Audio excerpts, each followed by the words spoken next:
Some dangers don't begin with violence. They begin with politeness, with a smile, with a small favor, with a decision not to overreact. Tonight's stories aren't about monsters in the dark. They're about the quiet moments where something feels wrong, and we choose not to act, because we don't want to be dramatic. We don't want to accuse. We don't want to cause trouble, and that hesitation can be more dangerous than fear itself. In the first story, a campground host keeps saying everything is fine, even when it isn't, even when the small details stop lining up. In the second, a friendly couple moves their van just a little closer each time. Not enough to confront, not enough to justify leaving, until space itself becomes negotiable. And in the final story, a woman alone at a Nevada rest stop makes the most reasonable decision she can think of. She stays calm, she stays polite, she stays. Each of these stories shares one thing in common. Nothing dramatic happens. No chase, no scream, no clear line crossed. Just subtle pressure, shrinking distance, and the slow realization that being reasonable sometimes means ignoring the part of you that already knows. If you're watching this late at night, comment your time and where you're watching from. And as you listen, pay attention to the small choices, the pauses, the moments where leaving would have been easy, but explaining it wouldn't. Because sometimes, the scariest thing isn't what someone else does, it's how long we wait to respond.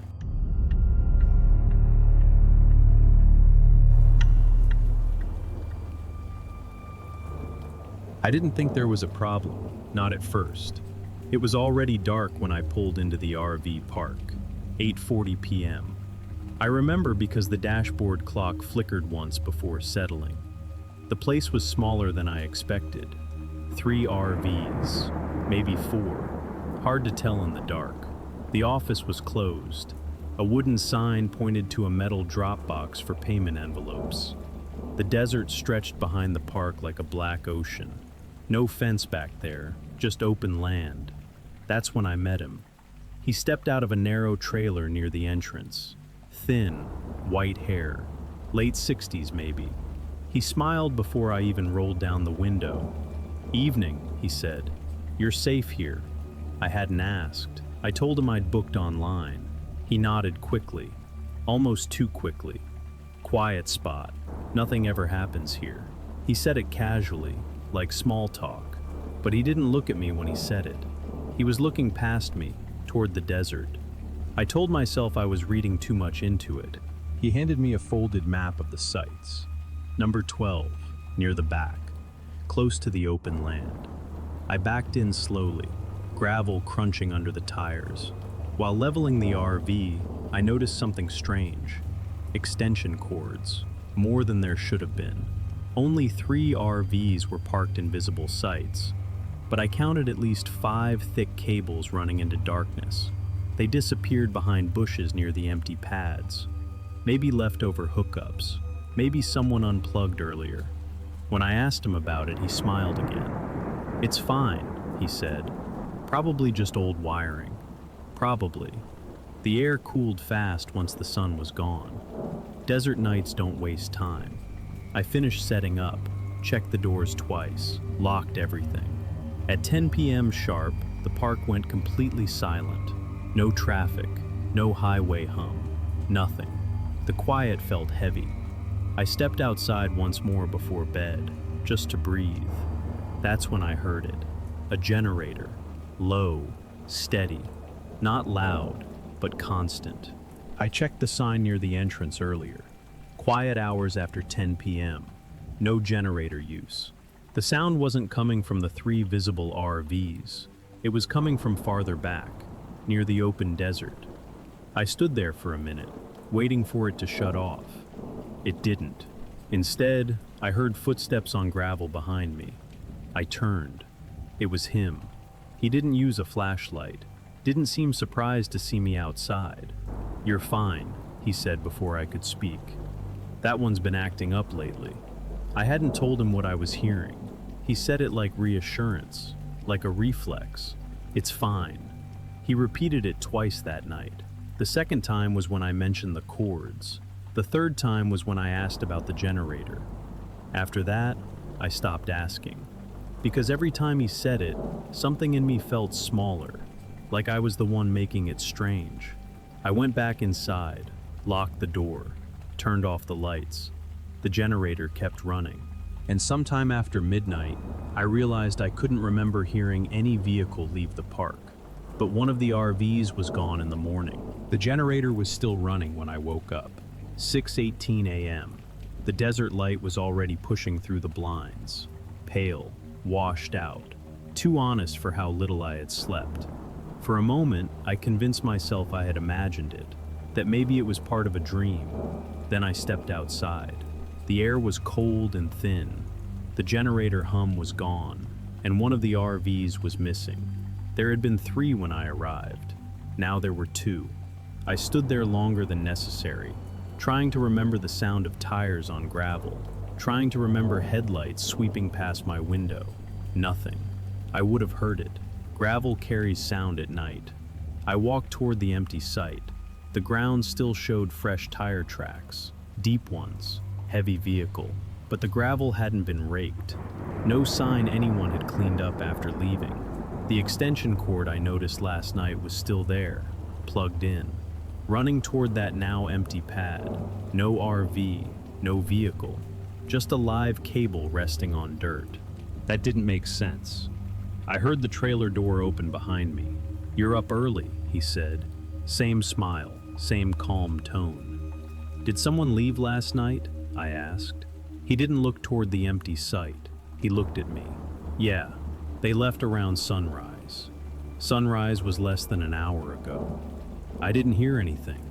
He shrugged slightly. "Desert air carries differently. You probably slept through it." "Probably." I gestured toward the extension cord. "That's still plugged in?" He glanced at it quickly, barely a second. "It's fine." There it was again. He walked past me toward the cord, bent down, unplugged it casually, as if it had been obvious all along. "Old habit," he said. "People forget." But there had been no RV there to forget anything. I watched him coil the cord slowly, neatly, methodical. "You staying another night?" he asked. I hadn't decided yet. "Maybe," I said. He nodded, like that was the correct answer. "Good," he said. Not many people pass through anymore. There was something about the way he said that. Not lonely, not sad, just factual, as if the park needed bodies more than bookings. I went back inside, made coffee, sat in the driver's seat. From there I could see the entrance, and his trailer. He didn't go back inside right away. He stood near the empty pad for several minutes, looking at the ground, like he was checking something, or waiting. I told myself it was normal. He was the host. He handled maintenance. But something about the missing RV bothered me. I checked my phone. Signal was weak, but usable. I opened the park's listing, scrolled through recent reviews. 2 months ago, someone mentioned strange night noise. Another review referenced unexpected generator activity. Both responses were from the owner account. Same phrasing each time. "It's fine." That exact wording. I felt embarrassed for noticing, embarrassed for digging. It was just an old park, old wiring, old habits, still. When I stepped outside again around noon, I noticed something else. The occupancy board near the entrance read, "Full." There were only 2 RVs in sight, and mine made 3. I walked up to the board, counted twice. Site numbers 1 through 15, each with a small slider tab. Every tab pushed to occupied. I turned when I heard gravel crunch behind me. He was there again. Didn't seem surprised to find me standing at the board. "Busy season," he said. I didn't respond right away. I looked back at the empty pads, the unused hookups, the silence. "Doesn't look full," I said carefully. He smiled, not wider, just longer. "It's fine," he said. "People come and go." His eyes held mine for a second too long, and for the first time since arriving, I felt like leaving might require explaining myself. The second night felt different. Not louder, not more dramatic, just closer. I told myself I was staying because I didn't want to overreact. One strange generator, one missing RV. That wasn't enough to pack up and leave. Leaving would mean admitting something was wrong, and he kept saying it wasn't. Around 9 p.m., the park settled again. 2 RVs besides mine. No visible movement. I stepped outside before quiet hours. Walked toward the back edge of the property. There was no fence, just a slight dip in the land before the desert opened wide. Hard dirt, sparse brush, nothing to hide behind. I tried to picture where that generator had been the night before. The sound had come from somewhere out there, past the empty pads. In daylight it looked impossible. There were no portable generators sitting around, no extra campers, no cables stretching into the desert. Just silence. I walked back slowly. As I passed the empty site from the night before, I noticed something I hadn't earlier. Indentations. Not tire tracks, not footprints. Long parallel grooves in the dirt, as if something heavy had been dragged. They led toward the open land, then they stopped. Not faded, stopped. I crouched to look closer. The soil was disturbed, but there was no sign of what had made it. I stood up when I felt watched.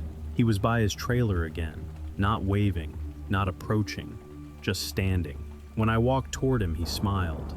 "You settling in?" "Yeah," I said, "just walking around." "Good." His tone stayed even, unbothered. I hesitated before mentioning the marks. "There were grooves out there," I said, "behind Site 12. He didn't turn to look. "Wind," he said immediately. "Desert does that." The air was completely still. It didn't look like wind. He tilted his head slightly, like he was considering whether I was joking. "It's fine." There it was again. I waited, half expecting him to elaborate. He didn't. Instead he asked, "You staying again tonight?" The question felt heavier now. "I guess," I said. He nodded once, satisfied. That night the generator came back.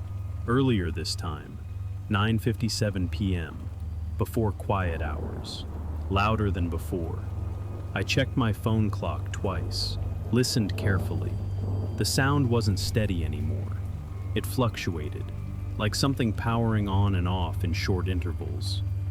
I opened my door quietly, stepped onto the gravel. The other 2 RVs were dark. No lights, no movement. The sound came from beyond the empty pad again. I took a few steps toward it. It stopped, completely. Silence returned so fast it felt artificial. I waited. Nothing. Then, somewhere behind me, gravel shifted. Not loud, just enough. I turned sharply. No one was there, but I could see his trailer window, a faint glow inside. Then the light went out. I stood there longer than I should have, trying to decide if I had heard that shift because I expected to, or because someone had moved. I went back inside, locked the door, checked the windows twice. The generator didn't start again that night, but sometime after midnight, I heard something else. Not mechanical, breathing, soft, close, right outside the side wall of my RV. I froze, counted slowly in my head. 1, 2, 3. It stopped. No footsteps leaving, no crunch of gravel, just absence. I didn't open the door. I didn't call out.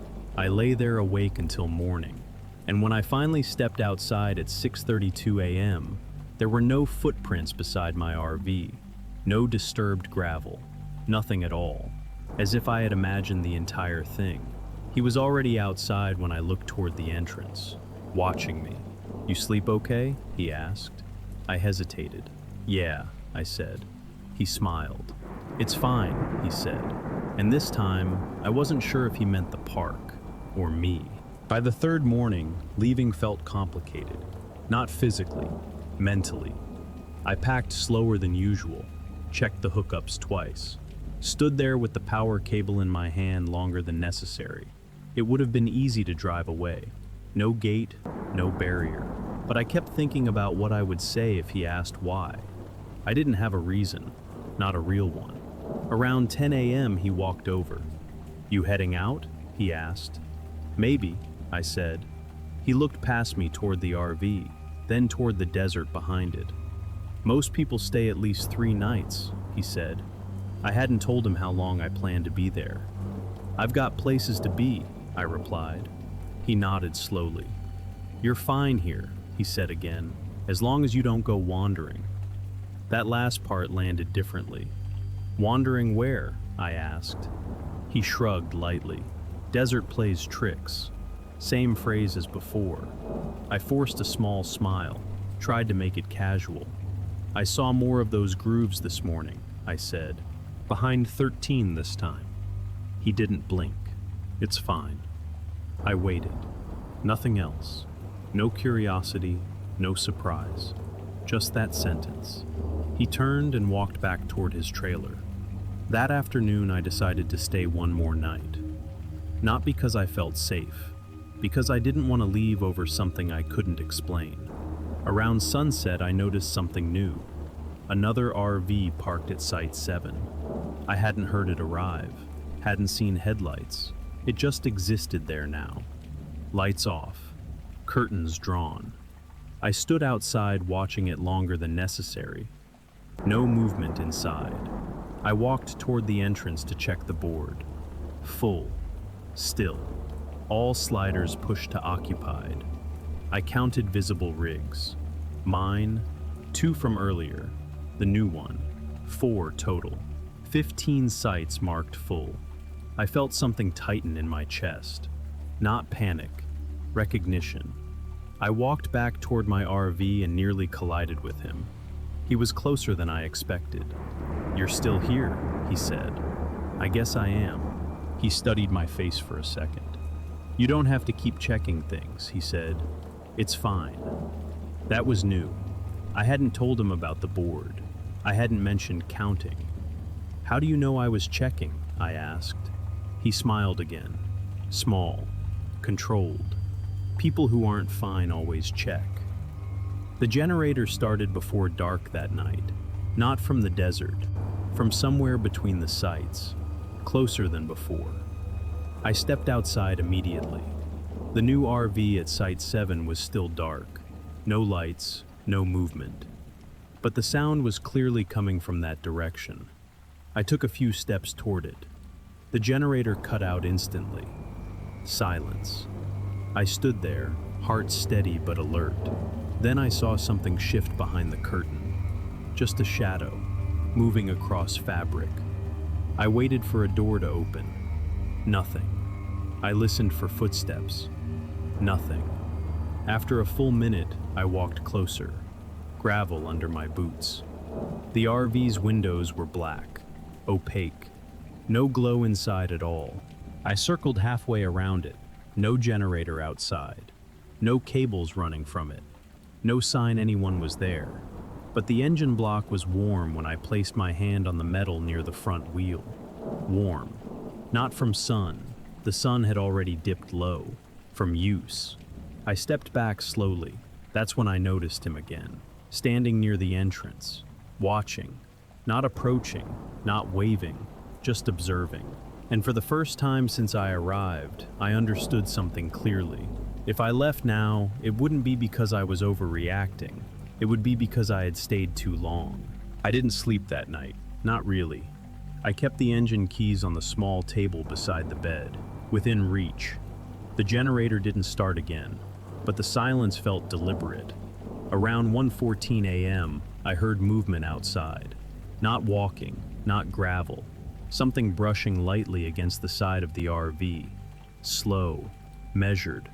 I held my breath. It stopped when I shifted in bed, like it was listening. I told myself it was wind, even though the air had been still all evening. I stayed there for a long time, counting seconds, trying to detect a pattern. Nothing repeated. Eventually I sat up, quietly, moved toward the small side window. I didn't turn on a light.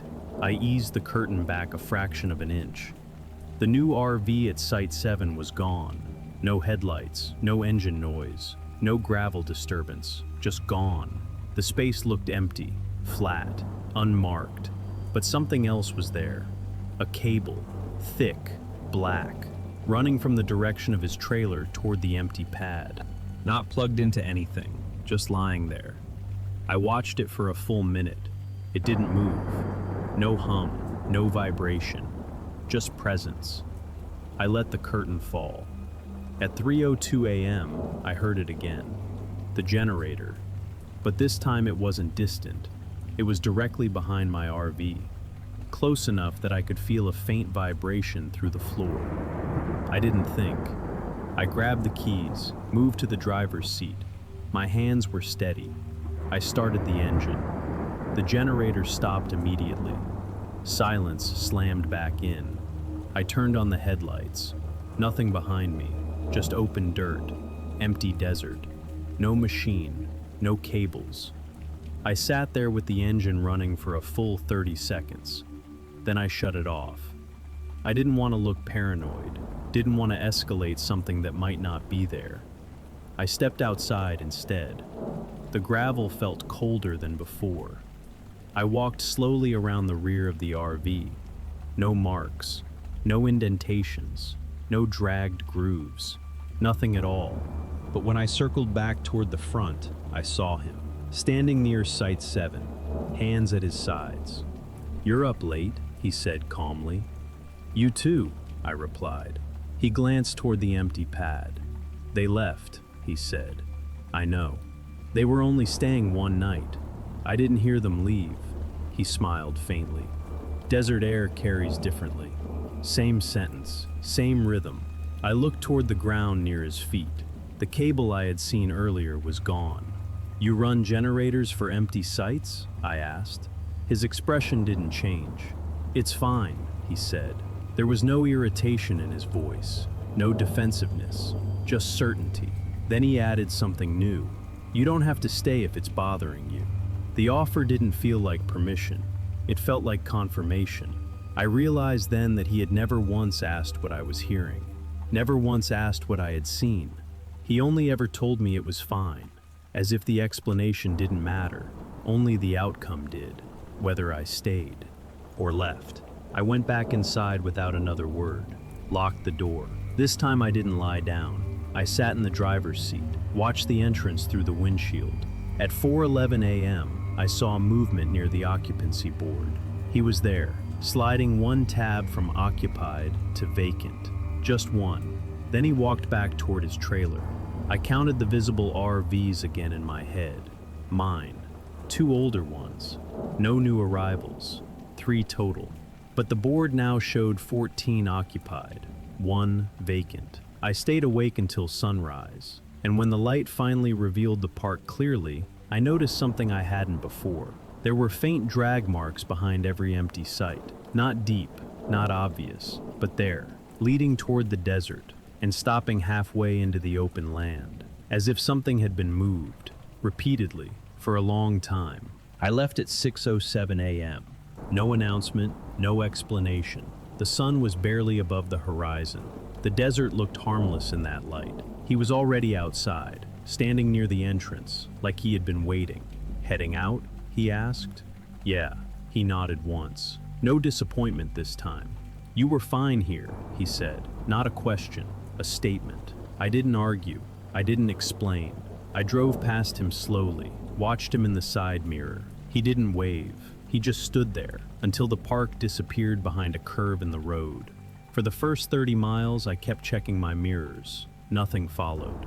By noon, I convinced myself it had been nothing more than isolation.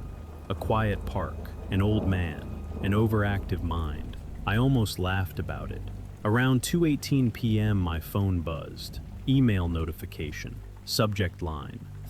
3 nights, Site 12. Checkout, today. Check-in, 3 days ago. That wasn't possible. I had only been there 2 nights. I opened my bank app. There were 2 identical charges. Same amount, same timestamp. 3 days apart.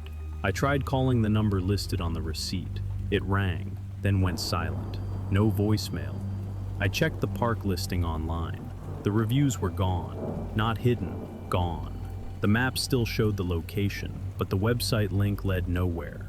I told myself it was a glitch, a billing error. Old systems do that. That night I parked at a well-lit rest stop. Dozens of trucks, bright security lights, cameras everywhere, safe. Before going to sleep, I checked my email one more time. Another message had arrived. No subject line, just a single sentence. It's fine.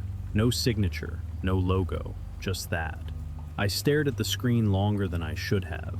Then I deleted it. I haven't gone back to that part of New Mexico. I don't check small parks anymore. And when a place is too quiet, when someone reassures me before I even ask, I leave. Not because something happened, because nothing did. And sometimes that feels worse.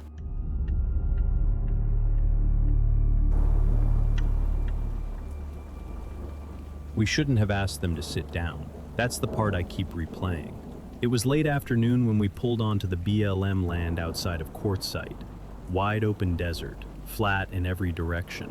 No marked sites, just scattered fire rings made of old stones and tire tracks from people who had camped there before. We picked a spot far enough from the nearest vehicle to feel private. A white cargo van sat maybe 100 yards away, close enough to see, far enough to ignore. It felt perfect. We were celebrating 20 years. No resort, no reservations, just us. A small tent, 2 folding chairs, a cooler full of food from Walmart.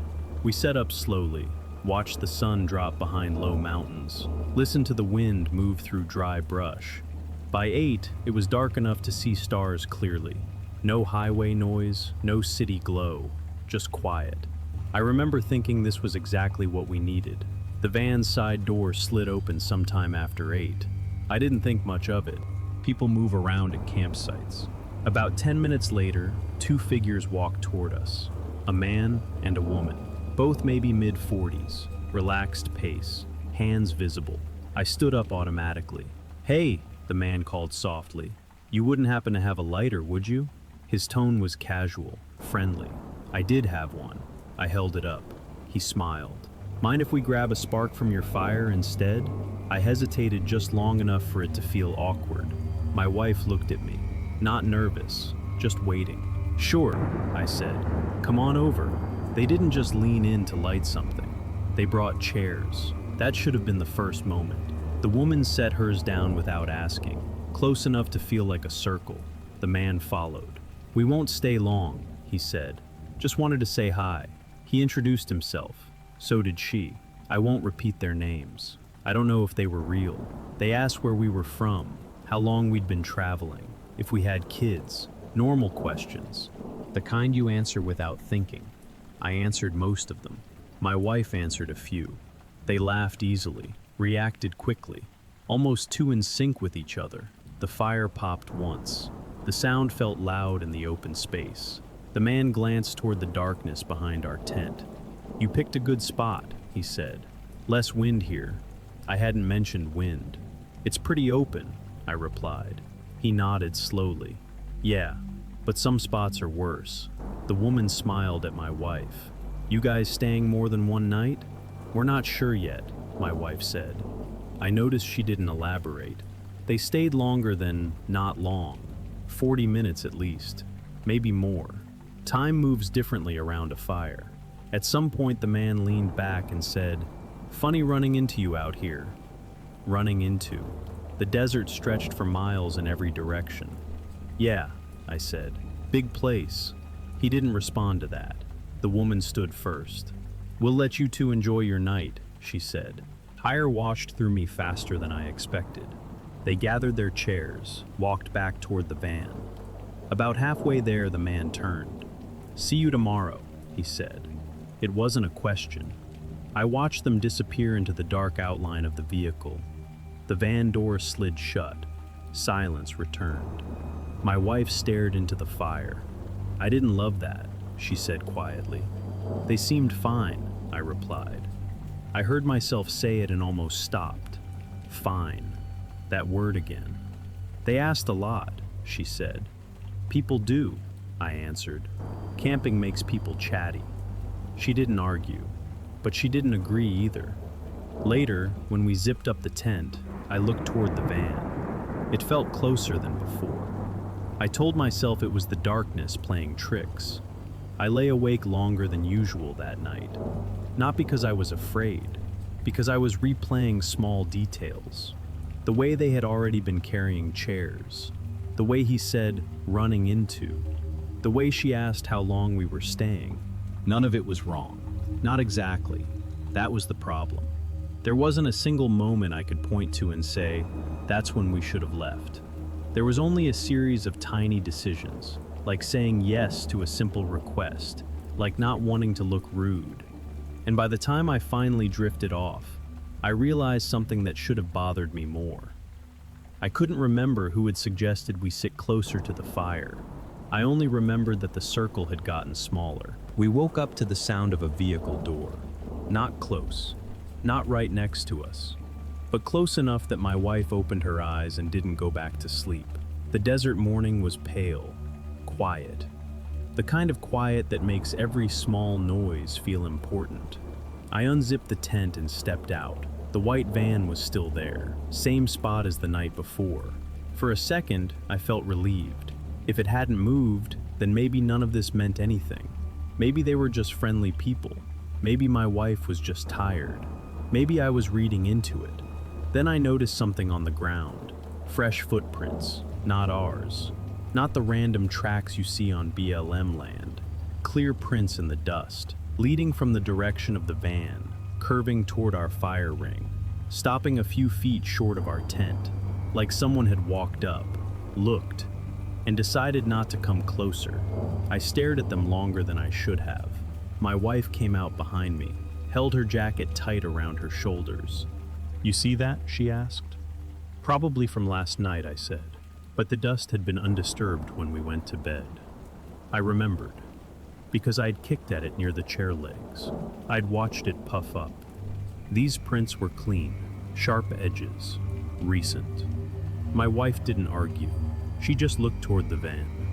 We made coffee, ate quietly, tried to settle into the day. By late morning, the sun had warmed everything. The feeling of unease started to fade. Heat does that. It makes you forget the night. Around noon, the van door slid open again. The same man stepped out. No rush, no hesitation. He walked toward us with something in his hands, a bag. He stopped a polite distance away. "Hey," he said, "didn't want to bother you earlier." My wife didn't smile. He held up the bag.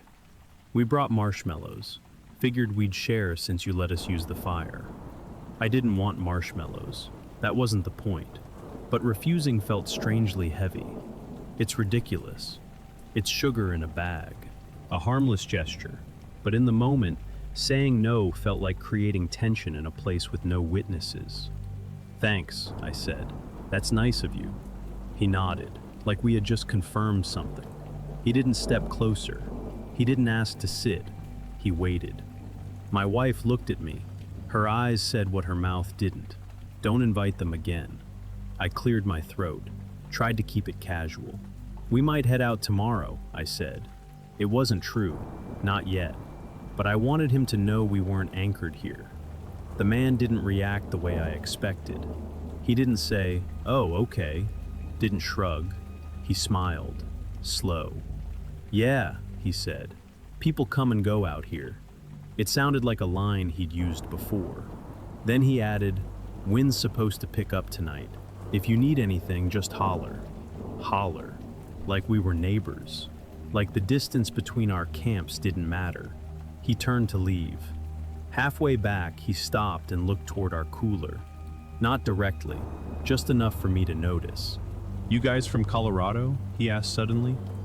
I paused. "Yes," I said. "We told you last night." He nodded, as if confirming. "Thought so," he said. "My cousin lives near Fort Collins." We hadn't said Fort Collins. My wife's shoulders tightened. After he left, she spoke without looking at me. "I don't want them back here tonight." "We won't," I said quickly, but I didn't know how to guarantee that, because we weren't in an RV park. There was no host, no rules, no office to call. Just open land. Around 4 p.m., I drove into town for ice. Quartzsite was what you'd expect.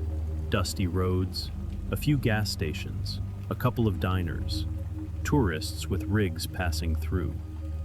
I bought ice and a bundle of firewood, stopped at the restroom, washed my hands. While I was at the counter, my phone buzzed. AirDrop notification. I almost ignored it. It disappeared before I could tap it. When I got back to camp, my wife was sitting in the chair, staring toward the van. "They moved," she said. "What?" She pointed. The white van was no longer 100 yards away. It was closer. Not right next to us, but close enough that I could see the outline of their windshield clearly, maybe 40 feet. I hadn't heard an engine, hadn't seen it drive. It had just changed positions. I looked at my wife. "I don't want to make a big deal," I said. "Why?" she asked. Her voice was calm, too calm. I didn't have an answer that didn't sound stupid. Because we didn't want to be rude. Because we didn't want to look paranoid. Because we didn't want to be the kind of people who accuse strangers in the desert of something without proof. I set the ice down, and for the first time, I wished we had picked a spot with other campers nearby. Not for protection, for witnesses. By the time the sun started dropping, the van felt like part of our campsite. Not invited, just present. It sat angled slightly toward us now, not directly facing, but close enough that I could see movement inside if I focused. I told myself they had probably moved for better ground, better wind protection, better shade. There are always reasonable explanations in the desert. Around 7:30 p.m., we started a small fire again, not as big as the night before. My wife didn't set out extra chairs this time. That detail mattered to her. We ate quietly, watched the sky turn from orange to deep blue. At 8:05 p.m., I heard footsteps, not rushed, not hesitant, just steady gravel crunch. I didn't look up immediately. I don't know why. Maybe I hoped if I didn't acknowledge it, it would stop. It didn't. "Evening," the man said. He didn't ask for a lighter this time. He didn't ask if he could sit. He just stepped into the edge of the firelight. The woman followed a few seconds later. They didn't bring chairs. They didn't need to. There were 2 logs near the fire ring we had dragged closer earlier. They used those, like they had been part of the plan. "We didn't mean to crowd you earlier," the woman said, her tone soft, measured. "You're not," I replied automatically. That wasn't true. The circle was smaller now, physically. The firelight reached all of us at once, no shadows separating camps. The man leaned forward slightly. "So how long are you thinking of staying?" he asked. "We're deciding," I said. My wife stayed silent. The woman smiled at her. "Some spots out here are better if you know where to look," she said. "Safer." Safer from what? I wanted to ask. I didn't, because asking would imply there was something to be unsafe about. Instead, I nodded. They told a story about another couple they had met last month, how they'd camped together for 3 days, shared meals, shared water. The story sounded rehearsed. The man laughed at parts that weren't funny. At one point, he said, "Funny how small this desert gets once you meet the right people." Small. That word stayed with me. My wife finally spoke. "We usually keep to ourselves when we camp," she said gently. "Not aggressive, not confrontational, just honest." The woman's smile didn't fade. "Oh, we do too," she said. "But it's good to have neighbors you can trust." Trust. The fire cracked loudly. No one moved. I became aware of how close their knees were to ours. Close enough that if someone shifted too quickly, we'd bump. The man glanced toward our tent. "You guys lock that at night?" he asked. I felt my stomach tighten. "It's just a zipper," I said. He nodded slowly. "Right." Silence stretched. I realized something uncomfortable. They weren't filling the space with conversation anymore. They were watching us sit in it. Eventually, my wife stood. "We're turning in early," she said. Not a question, not a suggestion, a boundary. For a second, I thought they might resist. Instead, the man stood immediately. "Of course," he said. "Didn't mean to keep you." The woman stayed seated half a beat longer than him. Then she rose. "See you in the morning," she said. Again. not a question. They walked back toward the van. This time I watched the entire way. They didn't look back. Once inside, the side door slid shut. No interior lights came on. No engine started. The van just existed there. My wife zipped the tent hard, harder than necessary. "You heard that, right?" she whispered. "Yeah." "Why do they keep saying 'see you' like that?" I didn't answer, because I knew why. Because they weren't asking if we'd be there. They were confirming that we would. I lay awake listening for the sound of an engine, for footsteps, for anything that would indicate distance. Instead, around 11:40 p.m., I heard something softer, fabric.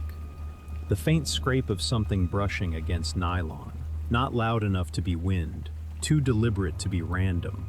My wife grabbed my arm in the dark. "Don't," she whispered when I shifted. We stayed still.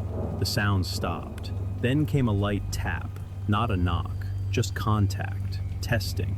It lasted less than a second, but it changed something in me, because now there was a moment, a clear one, where leaving would not be an overreaction. And I realized we were already calculating how to do it without offending them. I didn't wait for sunrise. The sky was still dark blue when I unzipped the tent quietly. 5:41 a.m. Cold air rushed in, sharp, dry. I stepped out alone. The van was no longer 40 feet away. It was 20, close enough that I could see condensation on the inside of their windshield. Close enough that if someone inside shifted, I would notice. I hadn't heard it move, not the engine, not the tires, nothing. For a few seconds I just stood there, trying to remember if I had been awake at any point during the night when it could have happened. Nothing came back. The distance mattered. 40 feet feels like separate camps. 20 feet feels shared. I walked a slow circle around our tent. Fresh tire tracks curved toward us, clean arcs in the dust, deliberate. They had repositioned carefully, not rushed, not chaotic, intentional. My wife stepped out behind me. She didn't say anything at first. She didn't have to. "They moved," she said finally. "Yeah." "Did you hear it?" "No." We stood there together, looking at the van like it might explain itself. The side door was closed, curtains drawn, no smoke from cooking, no sign of morning activity, just presence. "They're too close," she said. I nodded. "We can leave," I replied. The words sounded reasonable in the air, simple. Pack up, drive away, no confrontation. But even as I said it, I imagined the conversation, them stepping out, asking if something was wrong, us explaining that we just preferred more space. It felt small, petty, accusatory. "They'll think we're paranoid," I said quietly. My wife looked at me. "And?" That question sat heavier than anything else that had happened. We started packing anyway, slowly, not in a panic, rolling sleeping bags, collapsing chairs. I kept glancing at the van, waiting for movement. At 6:03 a.m., the side door slid open. The man stepped out, barefoot, calm. "Morning," he called softly. My wife froze. I kept folding the tent poles. "Morning," I answered. He walked halfway toward us, stopped at a distance that looked respectful. "Wind picked up last night," he said. "Thought it might be better closer to you guys." We hadn't complained about wind. "It was fine," I said. The word tasted strange. He smiled slightly. "Yeah," he said. "It usually is." The woman appeared behind him in the van doorway. She leaned against the frame, watching. "You heading out?" the man asked. "We might," I said. He nodded slowly. "Did we make you uncomfortable?" There it was. Direct, soft, almost kind. My instinct was immediate. "No," I said. Too fast. He studied my face for a second longer than polite. "We just like being near people we know," he said. "Safer that way." Safer. Again. I forced a smile. "We just like a little space," my wife said. Her voice was steady. The man looked between us. "Of course," he replied. "No problem." He didn't move back. He didn't step forward either. He just stayed there, occupying the space between our camps. The van door remained open behind him. Dark interior, no movement inside. My wife loaded the cooler into the truck bed. I folded the last pole, and I became aware of something unsettling. They hadn't moved closer during the night. They had moved closer after we went inside, after the tap on the tent, which meant they had known exactly where we were sleeping, exactly how much space we were leaving between us. The man cleared his throat. "If you're leaving, just let us know," he said, "so we can keep an eye on things." Keep an eye on things. On what? On our empty spot? On the desert? Or on the idea that we might come back? I felt irritation rise for the first time. Not fear, annoyance, but I swallowed it. Because escalation felt dangerous. Because confrontation felt permanent. Because we didn't want to be rude. "We'll see," I said. He nodded once, then finally stepped back toward the van. The side door slid shut again, but they didn't move the vehicle. They didn't give us back the distance. And for the first time since arriving, I understood something clearly. The space between camps had become a negotiation, and we had never actually agreed to it. We didn't leave. That's the part that still bothers me. We packed almost everything. Cooler loaded, chairs folded, tent half down. But we told ourselves we would decide after breakfast. One more hour felt reasonable, not reckless. The van didn't move. Around 8 a.m., the side door slid open again. The woman stepped out this time, alone. She stretched like someone who had slept well. "Morning," she called. My wife didn't respond. I nodded once. The woman walked a slow circle around their van, then looked toward our truck. "You guys heading north?" she asked. "We're not sure yet," I replied. She smiled slightly. "You mentioned Utah last night." I didn't remember mentioning Utah. Maybe I had. Maybe during the marshmallow conversation. Memory bends around firelight. She stepped a little closer. Not enough to confront. Enough to reduce distance again. "You know," she said softly, "it's good we're near each other. Some folks come through here who aren't great. Not great." The phrase sat wrong. "What do you mean?" my wife asked. The woman shrugged lightly. "Just saying. You never know who's out here." I looked around the open land. No other vehicles. No movement. Just us. And them. The man stepped out of the van behind her, barefoot again. He leaned casually against the side panel. "We saw headlights late last night," he said. "South side. Didn't stop. We hadn't seen headlights. We hadn't heard engines." My wife's jaw tightened. "That's good to know," she said evenly. The man nodded. "Yeah, that's why we moved closer." There it was again. Moved closer for us. For safety. But I realized something. They never asked if we wanted that. They assumed. And every time they assumed, we adjusted. To keep things calm. To keep things friendly. I walked to the driver's side door. Opened it.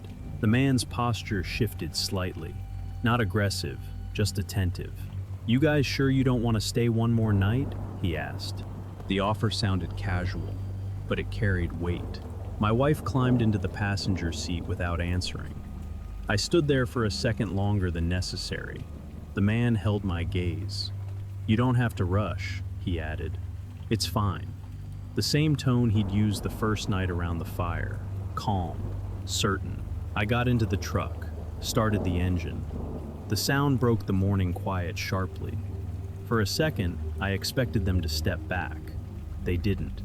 They stood there, watching, as if measuring whether we would actually leave. I put the truck in reverse. The van's engine turned over immediately. That sound hit harder than anything else had. Not loud, not threatening, just synchronized, like they had been waiting for that cue. I paused, heart steady, hands on the wheel. The van idled, didn't move. I shifted into drive instead, pulled forward slowly, turning wide around their position. They didn't block us. They didn't wave. They just watched as we passed. In the side mirror, I saw the van pull out seconds later, not toward us, not directly behind, but onto the same dirt track that led back to the highway. My wife gripped the door handle tightly. "Don't speed," she whispered. I didn't. I drove at a normal pace, dust rising behind us. At the fork where the path split, we went left. The van went right. I kept checking the mirror anyway. It didn't follow, not visibly. We drove 30 miles before stopping for gas. Bright station, people around, security cameras, safe. While my wife went inside, I checked my phone. A notification I hadn't seen before appeared in the recent files list. AirDrop preview. Declined automatically. No sender name. Just a file title. Nice setup. Time-stamped 11:47 p.m. The exact minute I had heard the tap on the tent. I stared at the screen. There was no photo attached, no saved file, just the memory that something had been sent. My wife returned, closed the door. I didn't tell her right away, because saying it out loud would make it real. Instead, I pulled back onto the highway. We didn't speak much for the next hour. Eventually she said, "I think they were just weird." I nodded. "Yeah," I replied. Weird felt easier than intentional. But later that night, when we stopped again in a crowded campground with numbered sites and posted rules, I noticed something else. I missed the open space. I missed the silence. And I hated that part of me wondered if they had actually meant what they said, that it was safer near them, that maybe nothing would have happened, that maybe we overreacted, that maybe leaving had been rude. That thought unsettled me more than the tap on the tent ever did. We never saw the van again, not on that highway, not at the next campground, not in the rearview mirror where I kept expecting it to appear. Logically, that should have been the end of it. We left. They went the other direction. Desert swallowed the rest. But that isn't how it felt. That night we stayed at a structured campground, numbered sites, check-in kiosk, posted quiet hours, other campers close enough to hear if someone raised their voice. It should have felt safer. Instead, it felt exposed in a different way. Rules don't undo proximity. They just make it look organized. While my wife showered, I sat in the truck scrolling through my phone again. No saved AirDrop file, no image, no sender. Just the faint memory of that notification sitting in my recents list. 11:47 p.m. I checked our photos from the desert. Nothing unusual. Fire, stars, our tent lit from inside. Then I zoomed in on one of the wide shots I'd taken the first evening. The van was in the background, far away. But when I zoomed further, something shifted in my chest. The side door had been open, and there were chairs outside it, facing our direction, before they ever walked over. I stared at that photo for a long time, trying to decide if that meant anything. People set up chairs at campsites. That's normal. But facing us, already angled toward us, before they needed a lighter. Memory rearranges itself when you stare at it too long. I closed the photo. That night, my wife asked quietly, "Do you think they were dangerous?" I thought about it carefully. They never threatened us, never blocked our vehicle, never raised their voices. They smiled. They shared food. They warned us about imaginary headlights. "No," I said finally. "I think they just liked being close." She didn't respond. A week later, back home, I was unpacking the truck when I found something in the storage bin. A marshmallow, loose, not from our bag. We hadn't opened theirs. It was slightly flattened, dust on one side. I held it there in my palm longer than I should have. There are explanations for that too. Things shift when you pack. Items fall. Memory fills gaps. I threw it away. We still camp, but we don't do dispersed land anymore. Not because of what might happen. Because of how easy it is to adjust your boundaries in open space. Because how quickly distance becomes negotiable.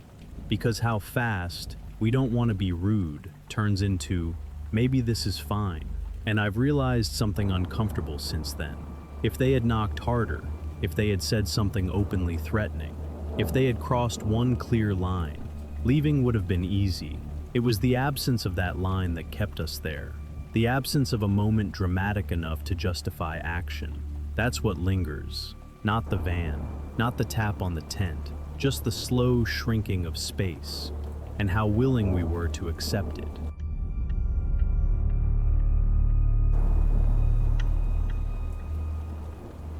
I should have just driven another 20 miles. That's what I tell myself now. It was 11:20 p.m. when I pulled into the rest area off US 95. I had been on the road for nearly 9 hours. 2 gas station coffees, 1 protein bar, no real dinner. The blue highway sign had said, "Rest area, 1 mile," and that was enough. The lot wasn't full. A few semi-trucks parked along the far edge, 2 sedans near the vending machines, and 1 dark pickup truck sitting under a tall sodium light. I chose a spot 3 rows over, close enough to the building to feel visible, far enough from the trucks to avoid diesel noise. I turned off the engine and sat there for a moment, letting the silence settle. Rest stops at night have a different kind of quiet, not peaceful, just paused. I saw him before I stepped out, the driver of the pickup. His window was down, elbow resting on the frame, looking in my direction. Not aggressively, not smiling either, just watching. I told myself it was normal. People look at new arrivals. I grabbed my small toiletry bag and stepped out of the RV. The air smelled faintly like asphalt and dry heat. The desert doesn't cool quickly. When I locked the door, I heard his truck engine start briefly, then stop. Probably adjusting something. Radio, AC. Don't be dramatic, I told myself. Inside the restroom, the fluorescent lights buzzed. 2 sinks, 1 stall occupied. I splashed water on my face, looked at myself in the mirror, tired, not scared. I stayed longer than necessary, listening for footsteps that never came. When I walked back outside, the lot looked almost the same. Almost. The pickup was no longer under the tall light. It had moved, not next to me, not even in my row, but closer. 2 rows away now, angled slightly toward my RV. Maybe he wanted more light. Maybe that spot was uneven. Maybe I hadn't noticed correctly the first time. Memory shifts in parking lots at night. He was still inside, silhouette visible through the windshield. As I approached my RV, I felt the weight of his gaze again. I didn't look directly this time. I unlocked the door quickly, stepped inside, locked it behind me. My heart wasn't racing. That's important. I wasn't afraid, just aware. I turned on the small interior light, pulled the curtains halfway down, left a small gap so I could see out. The pickup idled for a moment, then the engine shut off. No doors opened, no one stepped out. He just sat there. I told myself he was probably doing exactly what I was doing, resting, scrolling on his phone, waiting for sleep. I changed into a t-shirt, brushed my teeth at the tiny sink. When I turned off the main light and lay down, I kept the curtain gap open, just enough to monitor the lot. The pickup's interior glowed faintly blue, phone light. Time passed, maybe 30 minutes, maybe less. At some point I realized I was still watching him instead of sleeping. That felt unreasonable. So I rolled onto my side, faced the wall, closed my eyes, and told myself quietly, "You are not going to call anyone over a man sitting in his own truck. You are not going to be that person. You don't want to cause trouble."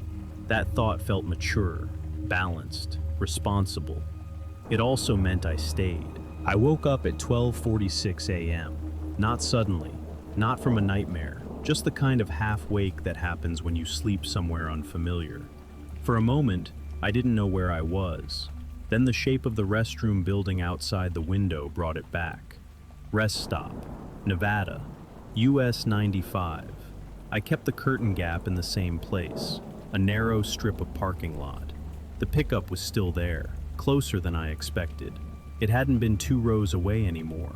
It was 1 row away now, almost parallel with my RV.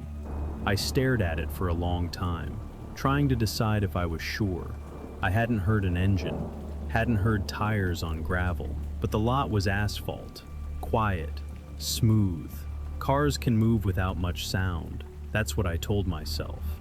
His interior was dark, no phone glow now, no movement. Maybe he had gone to sleep.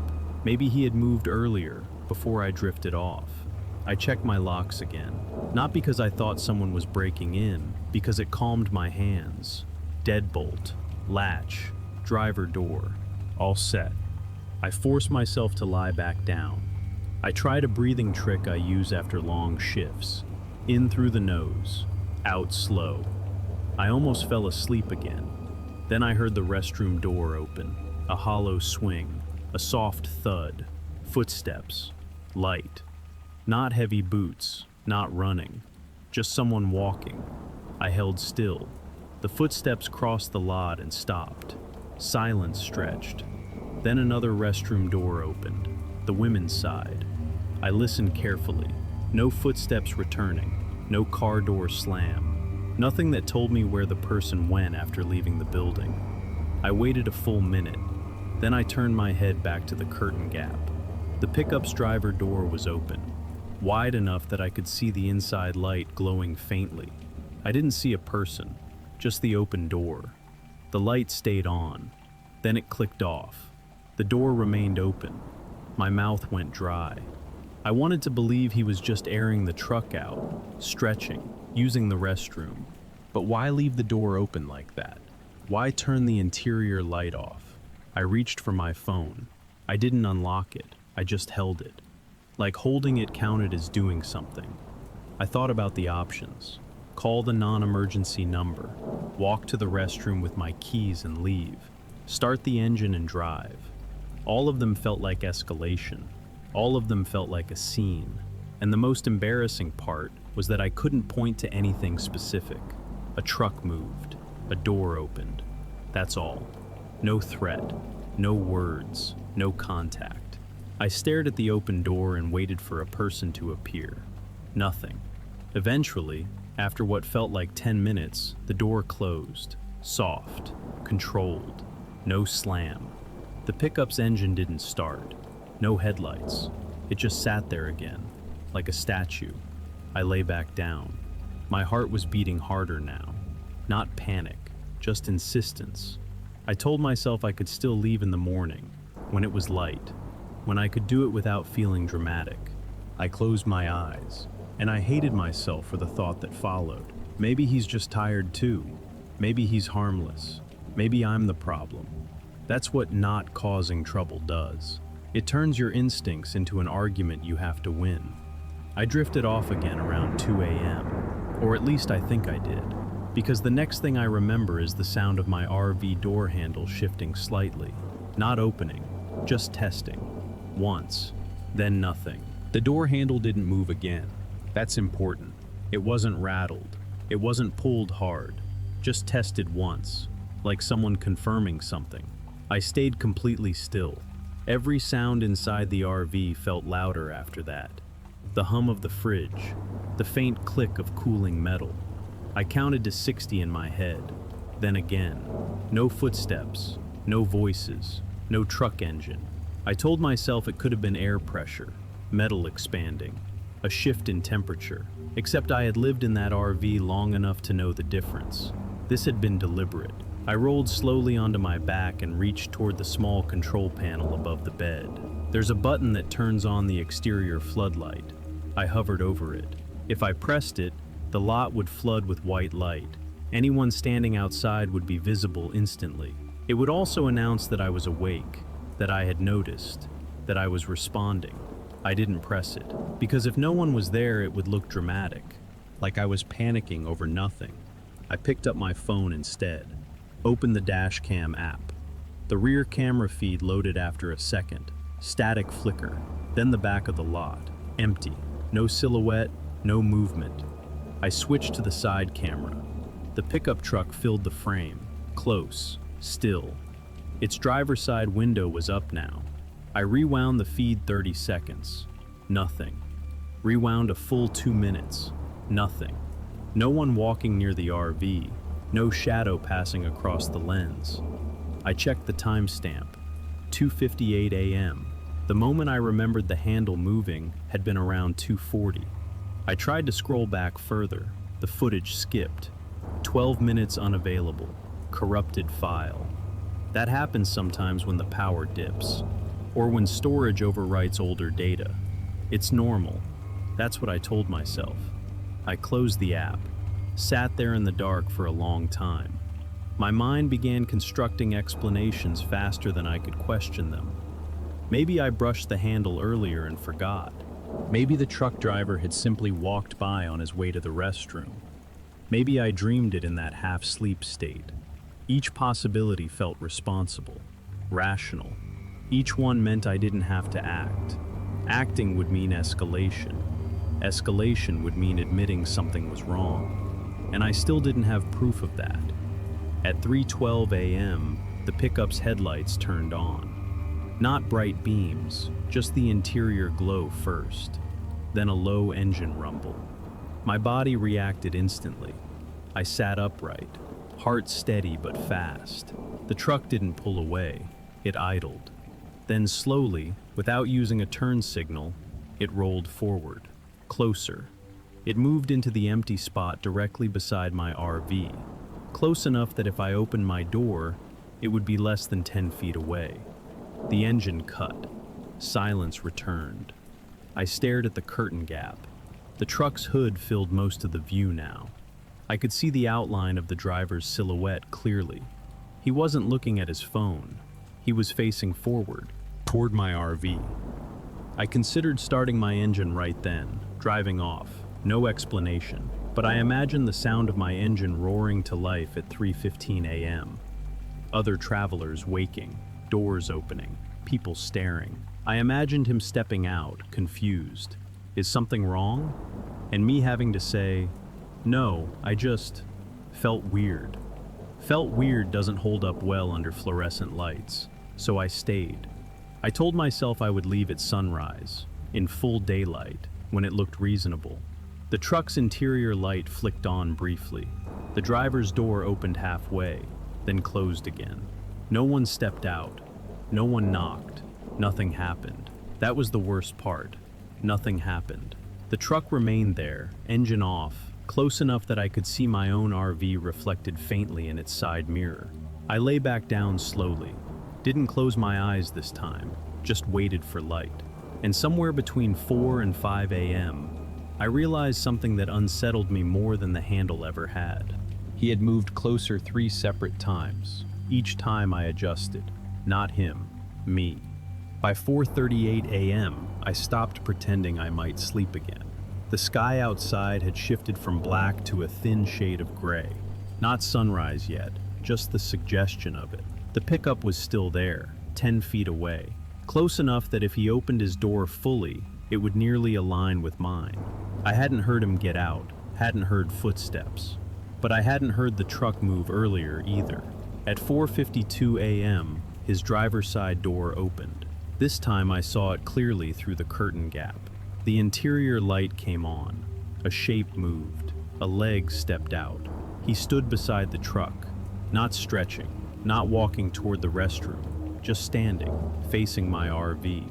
I didn't move. I told myself maybe he was smoking, maybe he was checking his tires, maybe he was waiting for light like I was. He took 2 slow steps forward, not all the way to my door, just enough to shorten the space again. Then he stopped. His head tilted slightly, like he was listening. I became aware of my own breathing. Too loud, too quick. I pressed my hand over my mouth instinctively. He stood there for a full 20 seconds. Then he walked back to his truck, closed the door softly. The engine did not start. My heart felt heavier than fast now. There had been a moment there, clear, unmistakable. If I had pressed the floodlight button when he stepped out, he would have been caught in full white light. If I had started the engine, the noise would have forced the interaction into the open. If I had called someone, I would have had a reason. Instead, I did nothing. At 5:07 a.m., I heard a soft metallic click again. Not the handle this time. The small storage hatch near the rear of the RV. The one that holds the sewer hose. It shifted once, just enough to test the latch. That wasn't wind. There is no wind that isolates a single latch like that. My body reacted before my mind did. I slid into the driver's seat quietly, keys already on the console. My hands were steady now, not shaking. There is a strange calm that comes after you decide something. I turn the key halfway. Electronics on. Dash lights up. The truck's engine started immediately in response. Not delayed, not confused. Immediate, like he had been waiting for a signal. I froze. If I pulled out now, we would both be moving at the same time. If I stayed, I was choosing to wait him out. The rest stop building lights flickered off automatically at 5:15 a.m. Timed system. The lot dimmed slightly. That made the decision for me. I started the engine fully. The sound cut through the quiet morning. This time he didn't move closer. He didn't step out. He stayed inside his truck, engine idling. I pulled forward slowly, carefully, turning wide to avoid getting too close. As I passed the front of his truck, I forced myself to look. His face was visible in the early gray light. No smile, no anger, just neutral, watching. I didn't wave. He didn't either. I drove toward the exit without speeding. In the mirror, I saw his truck pull forward seconds later, not chasing, just moving. He stopped at the far end of the lot, didn't follow onto the highway. I didn't slow down until I had driven 5 full miles. Only then did my hands begin to shake. Not because he had done something dramatic, because he hadn't. Because at every stage, I had chosen the quiet option, the polite option, the option that required the least explanation. And I realized that if he had decided to escalate even slightly faster than I did, I would have had nothing prepared but apologies. By the time the sun was fully up, everything looked smaller. The rest stop, the parking lot, even the truck in my memory. Daylight has a way of shrinking fear into something explainable. I drove for nearly an hour before stopping at a gas station outside a small Nevada town. Bright canopy lights, morning commuters, a woman walking a dog near the entrance. Normal. I parked close to the door. Before getting out, I checked my mirrors carefully. No pickup. No dark silhouette hanging back. Nothing. Inside the store, I bought coffee I didn't want and stood near the counter longer than necessary, just to feel surrounded. When I returned to the RV, I locked the door immediately behind me. I told myself it was habit. I sat in the driver's seat and opened the dash cam app again. The corrupted 12-minute gap was still there. 2:36 a.m. to 2:48 a.m. No footage. I replayed the rest of the night in short segments. At 3:12 a.m., when he moved closer, the camera showed it clearly. The truck rolling forward, slow, intentional, no hesitation. At 4:52 a.m., when he stepped out, the side camera caught part of his outline. Not his face, just the shape. Standing still, listening. I paused the frame and stared at it. In daylight, it looked almost harmless. A man beside his truck at a rest stop. Nothing illegal about that. Nothing reportable. That word stuck with me. Reportable. What would I even say? A man parked near me and moved closer over time. He touched my door handle once. He tested my storage latch. There are thresholds for emergencies, clear lines that justify action. This hadn't crossed one cleanly. It had just pressed against them repeatedly. I scrolled further back through older clips. There was one frame I hadn't noticed earlier, around 1:58 a.m. The truck's interior light flicked on briefly. The driver's door cracked open, and for less than 2 seconds, a shadow crossed the side of my RV, close enough that the reflection warped slightly in the camera lens. He had walked that close long before I realized it. I watched the clip 3 times. Then I did something I still think about. I deleted it. Not by accident, not because I needed storage space, because keeping it felt like committing to a version of the story where something almost happened. Deleting it meant it was just a strange night, an uncomfortable memory, not evidence. I sat there with my thumb hovering over the empty gallery. The file was gone. No backup, no cloud upload, just absence. And I felt calmer, which should have disturbed me more than anything else. Around noon, while driving again, I noticed something odd in my side mirror. A dark pickup several cars behind me. Not the same model, not the same color exactly, but similar enough that my pulse jumped. It stayed behind for about 10 miles, then exited, probably unrelated. statistically unrelated. But I couldn't shake the awareness that I had trained myself overnight to minimize, to smooth, to excuse. I had watched someone compress the space around me step by step, and I had matched each move with restraint. Not strength, restraint. By the time I reached my next assignment 2 states away, the story had already softened in my mind. It became something I told carefully, with disclaimers. He didn't really do anything. I might have been tired. I didn't want to overreact. Each version removed sharp edges. Each retelling made me seem rational, reasonable, responsible. And the more reasonable I sounded, the less real the night felt. That's the part I keep replaying. Not his truck, not the handle, but the moment my thumb pressed delete. Because that was the first clear action I took all night. And it wasn't to protect myself, it was to protect the narrative. I still stop at rest areas, just not alone. That's what I tell people when they ask if anything like that ever happened again. Nothing like that has. No trucks moving closer, no handles testing, no corrupted footage, just normal nights. But something shifted in me after Nevada. It didn't happen all at once. It showed up in small decisions. The way I choose parking spots now. The way I park near families instead of empty space. The way I leave immediately if someone stares a second too long. I don't wait for proof anymore. And sometimes I wonder if that means I overcorrected. If I've become the dramatic one I work so hard not to be. A month after the rest stop, I was scrolling through Google Maps timeline out of boredom. I track my routes loosely when I travel between assignments. There was a small gray dot on US 95, a stop recorded at 2:43 a.m., 4 minutes long, same mile marker, same rest area, 2 nights before the one I remember. I stared at it. I had not been there 2 nights before. I checked my calendar, my messages, fuel receipts. I had been in California. There are explanations for timeline glitches. GPS bounce. Signal reflection in desert corridors. Technology makes mistakes. That's what I told myself. But the timestamp bothered me. 2:43 a.m., right in the middle of the corrupted footage window. For a second, a strange thought surfaced.